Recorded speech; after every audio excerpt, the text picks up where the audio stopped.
Basically എന്താ പറയുക, ഞാൻ കുറച്ച് സിനിമകൾ ചെയ്തു. അതിനകത്ത് കുറച്ച് ത്രില്ലേഴ്സ് ആയിരുന്നു. ഞാൻ ഹ്യൂമർ ചെയ്തിട്ടുണ്ട്, ഫാമിലി ഡ്രാമ ചെയ്തിട്ടുണ്ട്, കോർട്ട് റൂം ഡ്രാമ ഇപ്പോൾ ചെയ്തിട്ടുണ്ട്. ബെഞ്ച് മാർക്കിൻ്റെ ഒരു ഇതെന്താണെന്ന് എനിക്ക് ഇപ്പോഴും മനസ്സിലായിട്ടില്ല. എൻ്റെ പ്രോബ്ലം അതാണ്. അപ്പം ദൃശ്യം ഇറങ്ങിക്കഴിഞ്ഞപ്പോൾ തൊട്ട് ഏത് സിനിമ വന്നാലും ദൃശ്യം പോലെ ആയാലും ഞാൻ പറഞ്ഞാൽ വേറൊരു ദൃശ്യം 1 ഉം 2 ഉം തമ്മിൽ കമ്പയർ ചെയ്യുന്നത് എനിക്ക് മനസ്സിലാക്കാം. അപ്പം എനിക്കതിപ്പോഴും കൺഫ്യൂസ്ഡ് ആകുക. അതുകൊണ്ട് ഞാൻ ദയവ് ചെയ്ത് പറയാം, എൻ്റെ ബെഞ്ച് മാർക്കും ലെവൽ ക്രോസും തമ്മിൽ കണക്ട് ചെയ്യേണ്ട.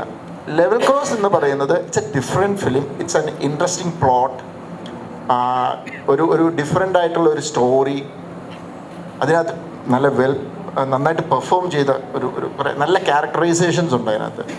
അപ്പം അതൊരു പുതിയ ഫിലിം മേക്കറുടെ ഒരു തോട്ടാണ്. അതിനെ നിങ്ങൾ സപ്പോർട്ട് ചെയ്യുക. അപ്പം അല്ലാതെ നിങ്ങളിത് ഈ സിനിമ ജിത്തു ജോസഫിൻ്റെ യൂഷ്വൽ ട്വിസ്റ്റ് അങ്ങനെയൊന്നും പ്രതീക്ഷിച്ച് വരരുതേ. ഇതൊരു ഒരു വ്യത്യസ്തമായൊരു സിനിമ, ഒരു നല്ലൊരു സിനിമ കാണുക എന്നുള്ള രീതിയിൽ വരിക. അല്ലാതെ ഇതിനകത്ത് ഭയങ്കരമായ ട്വിസ്റ്റുണ്ട്, അല്ലെങ്കിൽ ഭയങ്കരമായ ഹ്യൂമറുണ്ട്, അങ്ങനത്തെ ഒന്നുമില്ല. ഇതൊരു ഡിഫറെൻറ്റ്, അതേ ഒരു വ്യത്യസ്തമായൊരു സിനിമ എന്ന് കരുതി ഒരു കാര്യമാണ് ഞാൻ പറയുന്നത്, ലോകത്തിൽ ഇന്നവരെ എന്നൊന്നും അവകാശപ്പെടുന്നില്ല. പക്ഷേ വേറൊരു എക്സ്പീരിയൻസ് ആയിരിക്കും സിനിമ എന്നാണ് എൻ്റെ വിശ്വാസം.